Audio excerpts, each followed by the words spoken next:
ओम शांति। आज 17 सितंबर 2024 बाबा के मधुर महावाक्य। मीठे बच्चे, यह राज सभी को सुनाओ कि आबू सबसे बड़ा तीर्थ है। स्वयं भगवान ने यहाँ से सबकी सद्गति की है। आज बाबा प्रश्न पूछते हैं, कौन सी एक बात मनुष्य अगर समझ जाएं तो यहाँ भीड़ लग जाएगी। उत्तर है, मुख्य बात ये समझ लें कि बाप ने जो राजयोग सिखाया था वह अभी फिर से सिखा रहे हैं। वह सर्वव्यापी नहीं है। बाप इस समय आबू में आकर विश्व में शांति स्थापन कर रहे हैं। उसका जड़ यादगार दिलवाड़ा मंदिर में है। यदि देव यहाँ चैतन्य में बैठे हैं, आदि देव यहाँ चैतन्य में बैठे हैं, यह चैतन्य दिलवाड़ा मंदिर है। यह बात समझ लें तो आबू की महिमा हो जाए और यहाँ भीड़ लग जाए। आबू का नाम वाला हो गया तो यहाँ बहुत आएंगे। ओम शांति। बच्चों को योग सिखाया और सब जगह सब आपे ही सीखते हैं। सिखलाने वाला बाप नहीं होता, एक दो को आपे ही सिखलाते हैं। यहाँ तो बाप बैठ सिखलाते हैं बच्चों को। रात दिन का फ़र्क है। वहाँ तो बहुत मित्र संबंधी आदि याद आते रहते हैं। इतना याद नहीं कर सकते, इसलिए देही अभिमानी बहुत मुश्किल बनते हैं। यहाँ तो देही अभिमानी तुमको बहुत जल्दी बनना है, परंतु बहुत हैं जिनको कुछ भी पता नहीं है। शिव बाबा हमारी सर्विस कर रहे हैं। हमको कहते हैं, अपने को आत्मा समझ बाप को याद करो। जो बाप इसमें विराजमान है, यहाँ विराजमान है, उनको याद करना पड़ता है। बहुत बच्चे हैं जिनको ये निश्चय ही नहीं है कि शिव बाबा ब्रह्मा तन द्वारा हमको सिखला रहे हैं। जैसे और लोग कहते हैं, हम कैसे निश्चय करें, ऐसे यहाँ भी हैं। अगर पूरा निश्चय होता तो बहुत प्यार से बाबा को याद करते करते अपने में बल भरते, बहुत सर्विस करते, क्योंकि सारे विश्व को पावन बनाना है ना। योग में भी कमी है तो ज्ञान में भी कमी है। सुनते तो हैं परंतु धारणा नहीं होती है। धारणा अगर हो तो फिर औरों को भी धारणा करावें। बाबा ने समझाया था, वे लोग कॉन्फ्रेंस आदि करते रहते हैं, विश्व में शांति चाहते हैं, परंतु विश्व में शांति कब थी, किस प्रकार हुई थी, वह कुछ भी जानते नहीं हैं। किस प्रकार की शांति चाहिए थी, वही चाहिए ना। किस प्रकार की शांति थी, वही चाहिए ना। यह तो तुम बच्चे ही जानते हो। विश्व में सुख शांति की स्थापना अब हो रही है। बाप आया हुआ है। कैसे? यह दिलवाड़ा मंदिर है, आदि देव भी है और ऊपर में विश्व में शांति का नज़ारा भी है। कहाँ भी कॉन्फ्रेंस आदि में तुमको बुलाते हैं तो तुम पूछो, विश्व में शांति किस प्रकार की चाहिए। इन लक्ष्मी नारायण के राज्य में विश्व में शांति थी, वह तो दिलवाड़ा मंदिर में पूरा यादगार है। विश्व में शांति का सैंपल तो चाहिए ना। लक्ष्मी नारायण के चित्र से समझते नहीं हैं, पत्थर बुद्धि है ना, तो उन्हों को बताना चाहिए कि हम बता सकते हैं। विश्व में शांति का सैंपल एक तो यह लक्ष्मी नारायण है, और फिर इन्हों की राजधानी भी देखना चाहते हो तो वह है दिलवाड़ा मंदिर में चलकर देखो। मॉडल ही दिखाया जाएगा ना, वह चलकर आबू में देखो। मंदिर बनाने वाले खुद नहीं जानते, जिन्होंने ही बैठकर यह यादगार बनाया है, जिसका दिलवाड़ा मंदिर नाम रख दिया है। आदि देव को भी बिठाया है, ऊपर में स्वर्ग भी दिखाया है। जैसे वह जड़ है वैसे तुम चैतन्य, इनको चैतन्य दिलवाड़ा नाम रख सकते हैं, परंतु पता नहीं कितनी भीड़ हो जाए, मनुष्य ही मूझ जाएं, यह फिर क्या है। समझने में बड़ी मेहनत लगती है, बहुत बच्चे भी नहीं समझते हैं।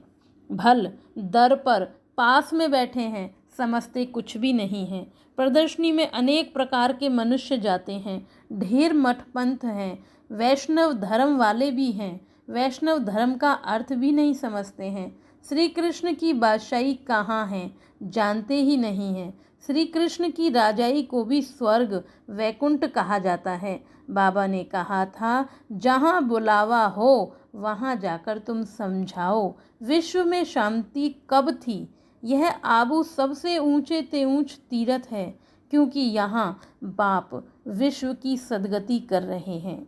आबू पहाड़ी पर उनका सैंपल देखना हो तो चलकर दिलवाड़ा मंदिर में देखो। विश्व में शांति कैसे स्थापन की थी, उनका सैंपल है। सुनकर बहुत खुश होंगे, जैनी लोग भी खुश होंगे। तुम कहेंगे यह प्रजापिता ब्रह्मा हमारा बाप है, आदि देव है। तुम समझाते हो फिर भी समझते नहीं हैं। कहते हैं ब्रह्मा कुमारियाँ पता नहीं क्या कहती हैं। तो अब तुम बच्चों को आबू की बहुत ऊंची महिमा करके समझाना चाहिए। आबू है बड़े ते बड़ा तीर्थ, बॉम्बे में भी समझा सकते हो। आबू पहाड़ बड़े ते बड़ा तीर्थ है, क्योंकि परम पिता परमात्मा ने आबू में आकर स्वर्ग की स्थापना की है। बड़े ते बड़ा तीर्थ है क्योंकि परम पिता परमात्मा ने आबू में आकर स्वर्ग की स्थापना की है। कैसे स्वर्ग की रचना रची है, वह स्वर्ग का और आदि देव का मॉडल सब आबू में है, जिसको मनुष्य कोई भी जानते नहीं हैं। अब हम जानते हैं, तुम नहीं जानते हो, इसलिए हम तुमको समझाते हैं। पहले तो तुम पूछो कि विश्व में शांति किस प्रकार चाहते हो। कभी देखा है? विश्व में शांति तो इनके लक्ष्मी नारायण के राज्य में थी। एक ही आदि सनातन देवी देवता धर्म था, इनकी डिनाइस्टी का राज्य था। चलो तो इन्हों की राजधानी का मॉडल आबू में तुमको दिखाएं। यह तो है ही पतित पुरानी दुनिया, नई दुनिया तो नहीं कहेंगे ना। नई दुनिया का मॉडल तो यहाँ है, नई दुनिया अब स्थापन हो रही है। तुम जानते हो तब तो बतलाते हो। सभी नहीं जानते, ना बतलाते हैं, ना समझ में ही आता है। बात है बहुत सहज। ऊपर में स्वर्ग की राजधानी खड़ी है, नीचे में आदि देव बैठा है, जिसको एडम भी कहते हैं। वह है ग्रेट ग्रेट ग्रैंड फादर। ऐसी तुम महिमा सुनाएंगे तो सुनकर खुश होंगे। है भी बरोबर एक्यूरेट। कहो तुम श्री कृष्ण की महिमा करते हो, परंतु तुम जानते तो कुछ भी नहीं हो। श्री कृष्ण तो वैकुंठ का महाराजा, विश्व का मालिक था। उसका तुम मॉडल देखना चाहते हो तो चलो आबू में, तुमको वैकुंठ का मॉडल दिखलाएंगे। कैसे? पुरुषोत्तम संगम युग पर राजयोग सिखाते हैं, जिससे फिर विश्व के मालिक बने हैं, वह भी मॉडल दिखावें। संगम युग की तपस्या भी दिखाएंगे। प्रैक्टिकल जो हुआ उसका यादगार दिखाएंगे। शिव बाबा जिसने लक्ष्मी नारायण का राज्य स्थापन किया, उनका भी चित्र है। अम्बा का भी चित्र है, अम्बा का भी मंदिर है। अम्बा को कोई 10-20 भुजाएं नहीं हैं, भुजाएं तो 2 ही होती हैं। तुम आओ तो तुमको दिखाएं। वैकुंठ भी आबू में दिखाएं। आबू में ही बाप ने आकर सारे विश्व को हेवन बनाया है, सदगति दी है। आबू सबसे बड़ा तीर्थ है। सब धर्म वालों की सदगति करने वाला एक बाप है। उनका यादगार चलो तो आपको आबू में दिखाएं। आबू की तो बहुत महिमा कर सकते हो, तुमको सब यादगार दिखाएं। क्रिश्चियन लोग भी जानना चाहते हैं, भारत का प्राचीन राजयोग किसने सिखाया, क्या चीज़ थी, बोलो। चलो आबू में दिखाएं।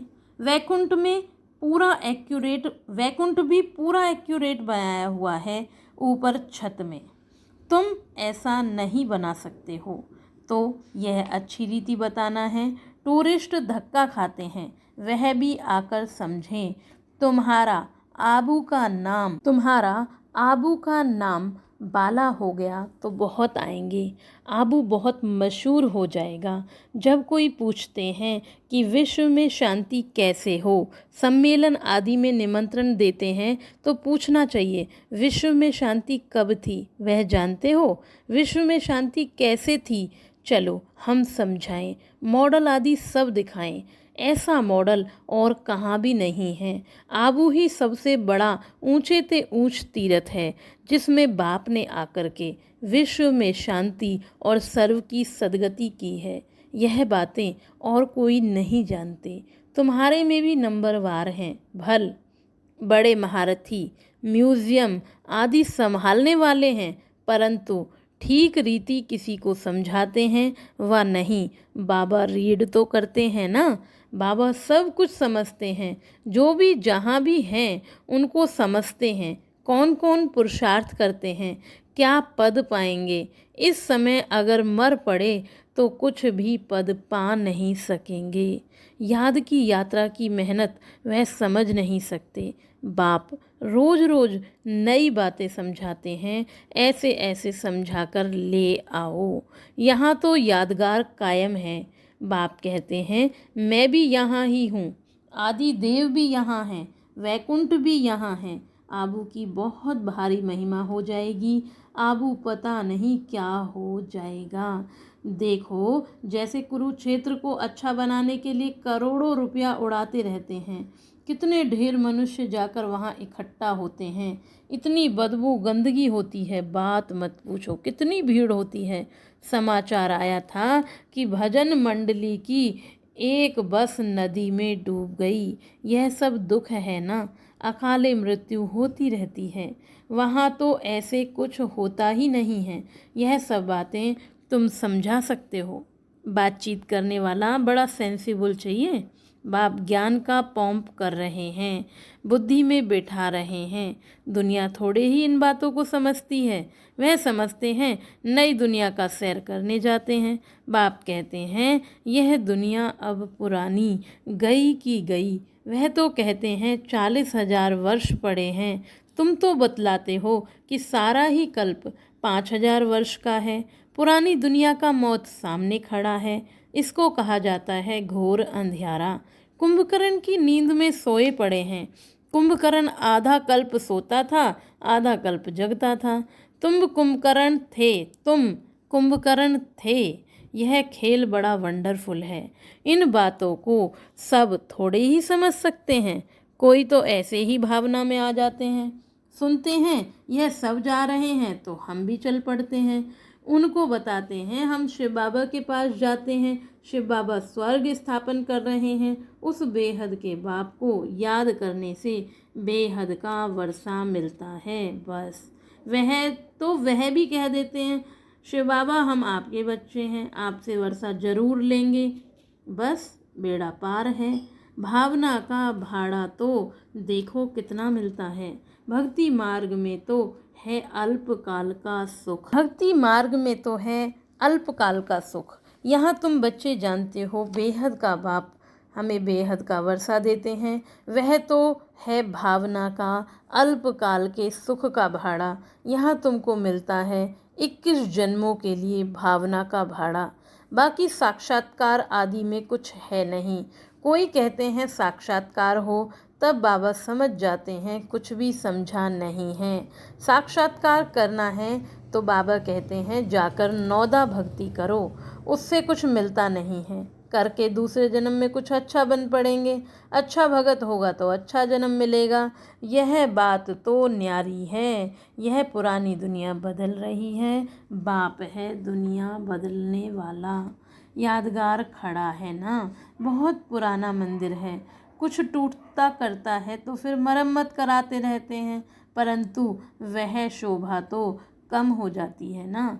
यह तो सब विनाशी चीज़ें हैं। तो बाप समझाते हैं बच्चे, एक तो अपने कल्याण के लिए अपने को आत्मा समझ बाप को याद करो तो विकर्म विनाश हो। एक तो अपने कल्याण के लिए अपने को आत्मा समझ बाप को याद करो तो विकर्म विनाश हो। पढ़ाई की बात है। बाकी ये जो मथुरा में मधुबन कुंज गली आदि बैठ बनाया है वह तो कुछ भी है नहीं, ना कोई गोप गोपियों का खेल है। यह समझाने में बड़ी मेहनत करनी पड़ती है। एक एक पॉइंट अच्छी रीति बैठ समझाओ। कॉन्फ्रेंस आदि में भी चाहिए योग वाला। तलवार में जौहर नहीं होगा तो किसी को तीर नहीं लगेगा। तब बाप भी कहते हैं, बच्चे अभी देरी है, अभी मान लें कि परमात्मा सर्वव्यापी नहीं है तो आपके पास भीड़ लग जाए, परंतु अभी टाइम नहीं है। एक बात मुख्य समझ जाएं कि राजयोग बाप ने सिखाया था, जो इस समय सिखला रहे हैं, इसके बदले नाम उसका डाल दिया है जो कि अभी सांवरा है, श्री कृष्ण का। कितनी बड़ी भूल है, इससे ही तुम्हारा बेड़ा डूब गया है। अब बाप समझाते हैं, यह पढ़ाई सोर्स ऑफ इनकम है।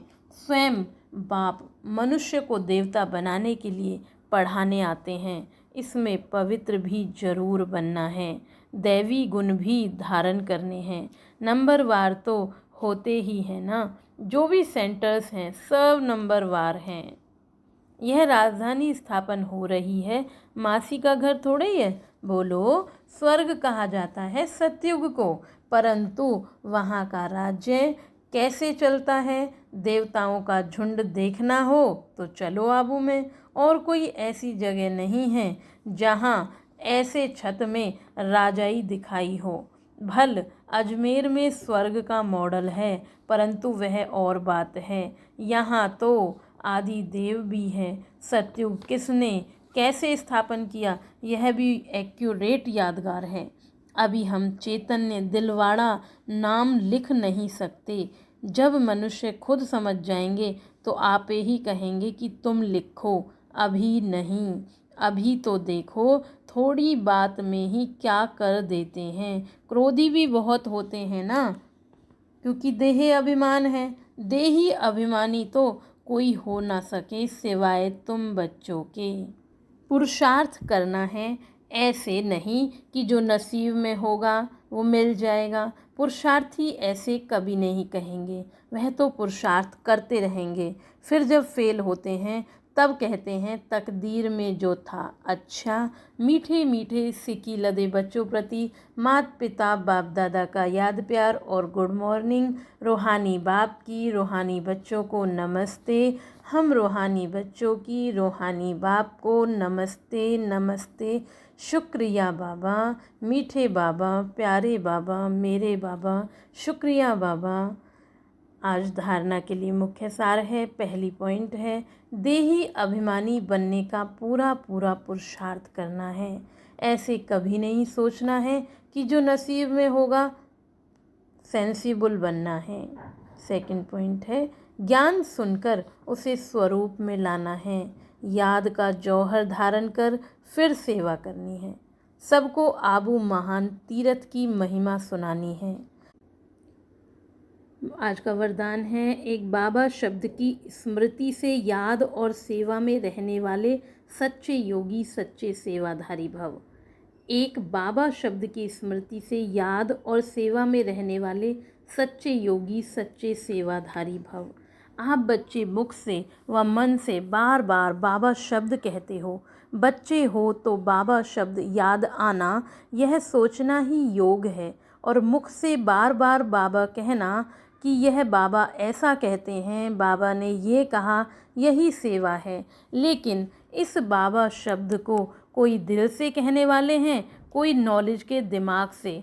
जो दिल से कहते हैं उन्हें दिल में सदा प्रत्यक्ष प्राप्ति, खुशी और शक्ति मिलती है। दिमाग वालों को बोलते समय खुशी होती, सदा काल की नहीं होती।